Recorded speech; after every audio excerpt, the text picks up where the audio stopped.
ছুটির দিনে কর্তাবাবু বাড়িতে আছে। তো কর্তাবাবু জানে যে বাড়িতে জলের কলটা একটু খারাপ হয়ে গেছে আর ইলেকট্রিক মিটারটা একটু প্রবলেম হয়েছে।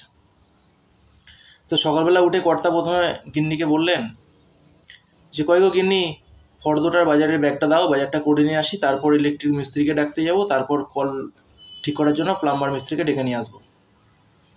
তো এই বলে গিন্নি ফর্দ আর ব্যাগের বাজারটা দিয়ে দিয়েছে কর্তাকে। কর্তা চলে গেছে বাজার থেকে ঘন্টাখানেক পরে ফিরে এসে কর্তা জিজ্ঞাসা করছে, হ্যাঁ গো, তাহলে ইলেকট্রিক মিস্ত্রি আর প্লাম্বারের মিস্ত্রিকে আমি ডেকে নিয়ে আসি।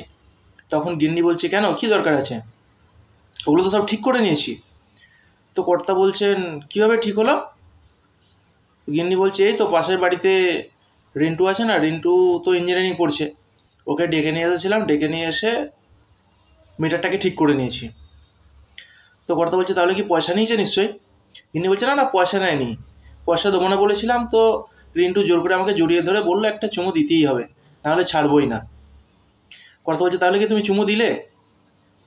গিন্নি বলছে, এই তো তোমার কাছে দাঁড়িয়ে আছি, চুমু না দিলে কি এখনও ছাড়তো আমাকে?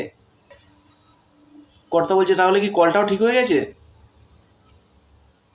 কলটাও ঠিক করে নিয়েছি, প্লাম্বারের মিস্ত্রি এসেছিলো, কল ঠিক করে দিয়ে গেছে।